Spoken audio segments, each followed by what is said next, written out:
Bonjour, bienvenue à tous.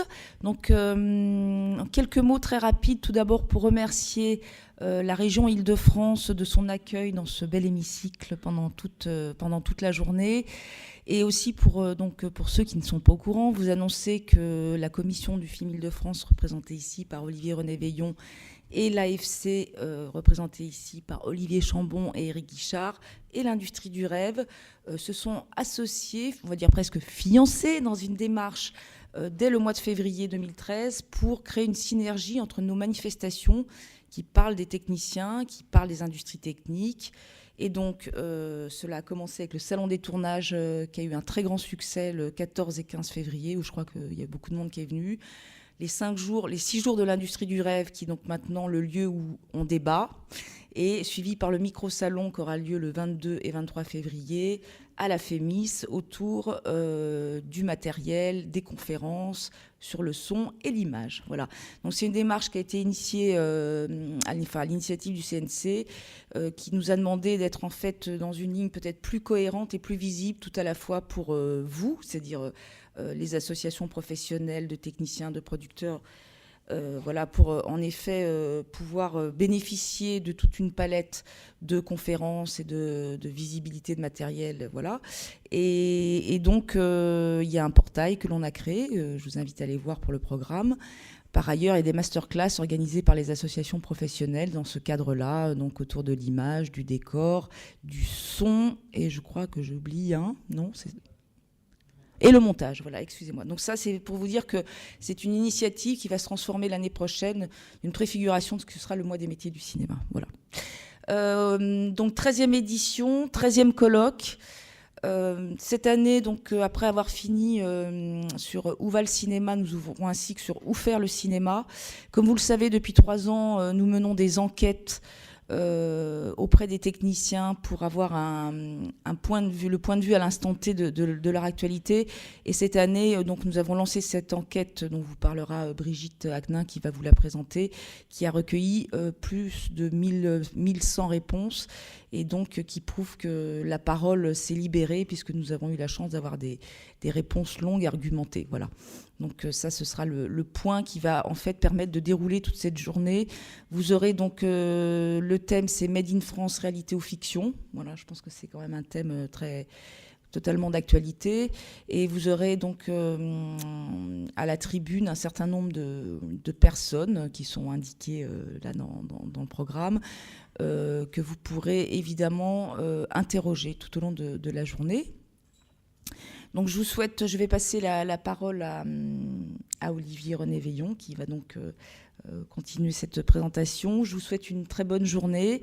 3 tables rondes donc, voilà, qui s'articulent entre la matinée et 2 dans l'après-midi. J'espère que les débats seront fructueux et intéressants et feront avancer les choses. Voilà. Bonne journée. Olivier.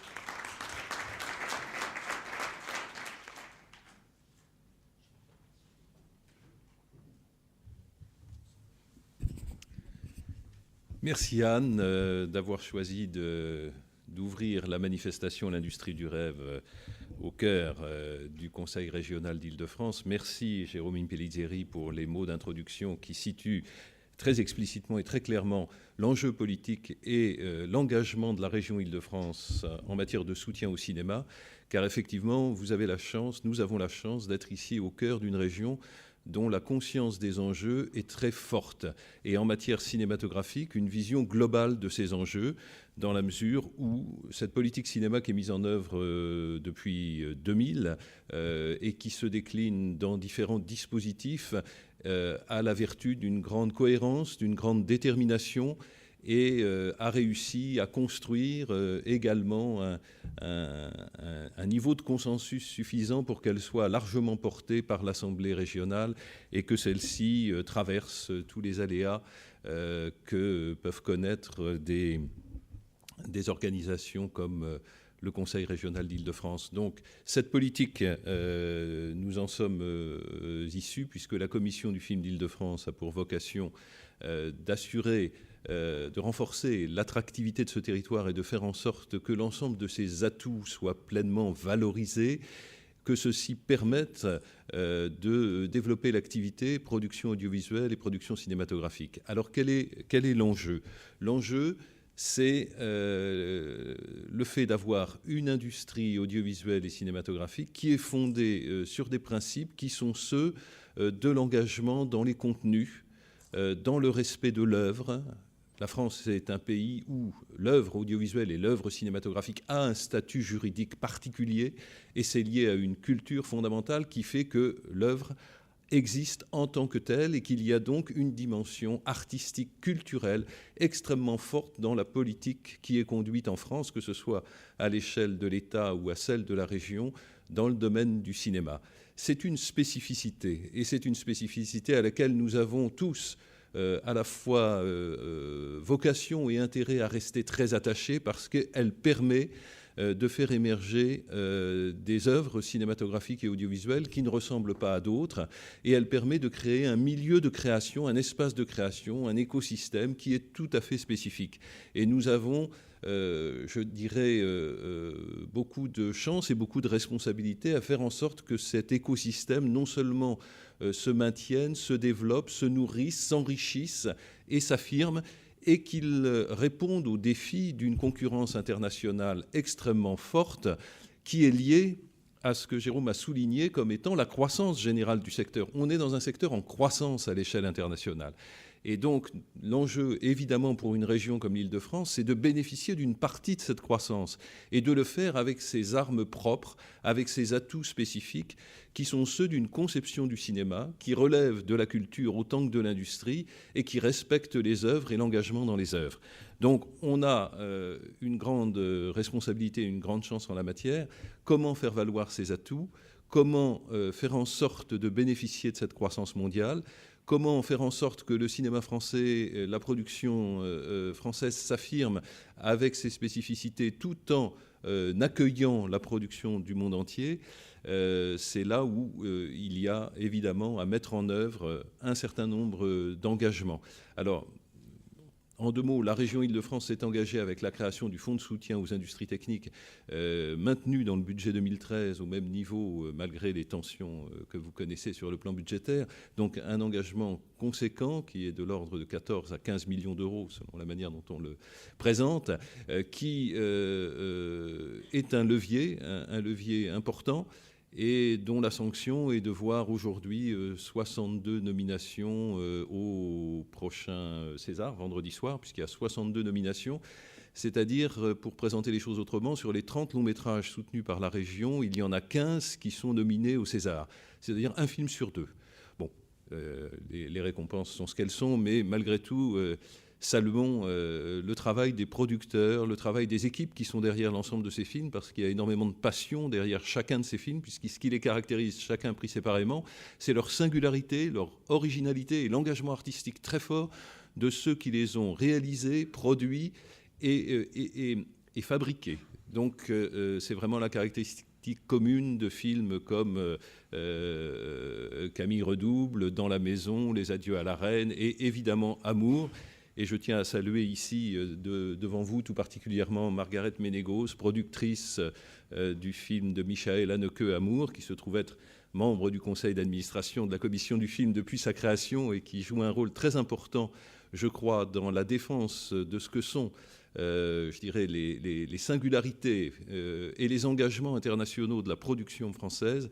Et le fait qu'Amour soit nominé 5 fois aux Oscars est évidemment un grand sujet de satisfaction pour nous tous, puisque c'est un film qui représente à la fois un engagement artistique remarquablement exigeant, absolument singulier, fondé sur un travail de production très remarquable et très ouvert sur l'international, et notamment la capacité à coproduire, qui est une des grandes caractéristiques de la production française en matière de cinéma. 144 coproductions sur 276 films produits l'année dernière. Donc on est le pays qui coproduit le plus dans le monde. On est le pays qui accueille le mieux les talents étrangers et qui sait les valoriser tout en faisant bénéficier son cinéma des apports en financement de la croissance des investissements dans la production cinématographique internationale.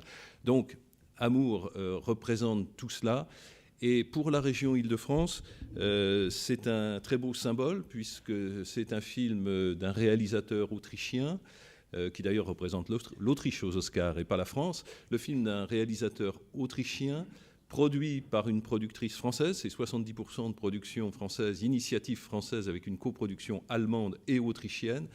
Donc un état d'esprit qui veut que, et c'est dans cet esprit que nous travaillons à la Commission du film d'Île-de-France, qui veut que la région Île-de-France soit une région pour le monde, que ce soit une région où tous les talents se sentent chez eux, où ils aient la possibilité de s'exprimer, et pour qu'ils se sentent chez eux et qu'ils aient la possibilité de s'exprimer, la meilleure chose que nous ayons à faire et que nous cherchons et que nous essayons de faire du mieux que nous le pouvons, c'est de faire valoir cette spécificité qui passe par les talents singuliers.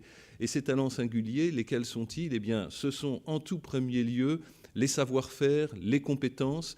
Et de ce point de vue-là, l'industrie du rêve, en valorisant les techniciens du cinéma, en soulignant les formidables compétences, savoir-faire et surtout engagement dans une responsabilité artistique, dans la responsabilité artistique du film, de l'ensemble des techniciens, qui fait vraiment la caractéristique du cinéma français, de la production audiovisuelle française, c'est un atout fondamental et nous avons vocation à le faire valoir du mieux que nous le pouvons. Nous devons faire valoir également, et nous l'avons fait la semaine dernière avec le Salon des lieux de tournage, les remarquables décors, et non seulement ces remarquables décors qui sont offerts aux créateurs du monde entier, et pas seulement au cinéma français, mais aussi la mobilisation de cet décor dans la création cinématographique et audiovisuelle. Quand vous allez tourner au Louvre ou à Versailles, vous n'avez pas un lieu qui vous loue des mètres carrés, ça n'a rien à voir. Vous avez un lieu de rayonnement culturel majeur et international qui s'intéresse au cinéma comme un acte de création contemporain et qui veut que le cinéma soit partie prenante de son activité. C'est comme cela qu'Henri Loiret définit l'accueil fait au cinéma au musée du Louvre. C'est le plus grand musée au monde, à la fois en superficie de quelques mètres carrés par rapport au Métropolitane, mais en fréquentation de près d'1 million de plus que le deuxième musée, mais aussi en termes de vision et d'engagement artistique, puisque quand Henri Loiret parle de sa politique, il dit « Le cinéma art du XXe et du XXIe siècle est pleinement à sa place au musée du Louvre » et c'est pour ça que nous avons une politique d'accueil favorable au tournage et favorable à la création cinématographique. Cet exemple du Louvre, on peut l'associer à beaucoup d'autres, et je ne vais pas le faire ce matin parce que ça n'est pas le lieu, mais tous ceux qui ont participé la semaine dernière au Salon des lieux de tournage ont eu l'occasion de rencontrer des hommes et des femmes de passion qui aiment leur patrimoine et qui font en sorte que celui-ci soit vivant et pleinement actif dans la création cinématographique. Ça fait partie des grands atouts que nous avons. Nous devons également faire en sorte que l'ensemble de l'industrie audiovisuelle et cinématographique soit plus compétitive. Et de ce point de vue-là, il faut saluer l'action du Premier ministre avec le pacte de compétitivité et de croissance. C'est la première fois, à mon sens, que dans une déclaration de politique générale, nous avons un chapitre consacré au cinéma. Et si vous avez lu ces pages du pacte de compétitivité et de croissance, le cinéma y est présenté comme un atout pour la croissance et le développement du pays et qui doit donc bénéficier d'une attention en rapport avec le potentiel qu'il représente en termes de croissance. Ça s'est traduit par l'amendement déposé en décembre dernier à l'Assemblée nationale et voté par la représentation nationale, porté par Patrick Bloch, voté par la représentation nationale, qui réforme le crédit d'impôt à la fois national et international. Ça fait des années que nous attendions cette réforme du crédit d'impôt. Nous savions que nous n'étions pas compétitifs par rapport à des politiques plus avisées, plus déterminées, ayant une grande capacité à s'ajuster aux enjeux, la politique de nos amis britanniques et celle de nos amis allemands. Nous avons aujourd'hui un crédit d'impôt international qui est compétitif, son assiette a été étendue et son plafond a été relevé. Donc nous serons en situation de relever réellement le défi de la concurrence internationale et d'attirer tous ces talents qui ont envie de travailler avec nous et de travailler en Île-de-France, et donc de vous faire travailler, de vous apporter de nouvelles opportunités et auxquelles vous allez faire bénéficier vos savoir-faire, vos compétences et vos talents. Cela articulé sur une réforme du crédit d'impôt national qui va éviter les effets d'aubaine dans lesquels nos voisins se trouvaient placés, puisque nous avons avec le financement public du CNC, contribuer à la croissance de l'activité en Belgique, au Luxembourg et dans un certain nombre d'autres pays, ce qui était certes très sympathique pour ces pays, mais peu avisé par rapport à nos intérêts nationaux. Donc aujourd'hui, cette meilleure prise de conscience des enjeux font que nous serons demain plus compétitifs, encore à nous de l'être, dans l'esprit que je vous ai dit et auquel nous tenons beaucoup et auquel la région Île-de-France est profondément attachée, à savoir la défense d'une activité économique, certes ô combien, ayant un fort potentiel de croissance, mais qui est aussi une activité hautement culturelle et qui a vocation à le rester tout en faisant valoir sa capacité à se développer, sachant que par ailleurs, je ne l'ai pas évoqué, mais Jérôme en a dit un mot tout à l'heure, l'enjeu est aussi de faire en sorte qu'à l'échelle de l'Europe, à laquelle nous sommes tous attachés, les politiques soient aussi avisées et donc que l'exception culturelle soit non seulement confortée, comme elle l'est déjà au titre de nos conventions internationales, convention de l'UNESCO, qu'elle soit pleinement et complètement réaffirmée à l'échelle de l'Europe. Ça paraît la moindre des choses, sachant que l'Europe a contribué à cette convention de manière déterminante. Pas seul, d'ailleurs, le Canada y a joué son rôle à l'époque. Donc, cela doit être également réaffirmé. Donc, merci à l'industrie du rêve de son travail, qui est très précieux, parce que plus on rentre dans le détail de ce que sont les talents, les compétences, les savoir-faire qui fondent cette activité, mieux on peut effectivement les soutenir et les faire valoir, et c'est bien évidemment l'enjeu. Merci donc de faire ce travail. Et pour ce qui est de la Commission du film d'Île-de-France, nous sommes à vos côtés et nous sommes à votre disposition pour essayer de contribuer à ce que l'ensemble de vos réflexions soit pleinement portées de façon à ce que la démarche de la région dans son ensemble soit celle d'un soutien attentif à vos préoccupations. Donc, bon travail pour toute cette journée. Merci.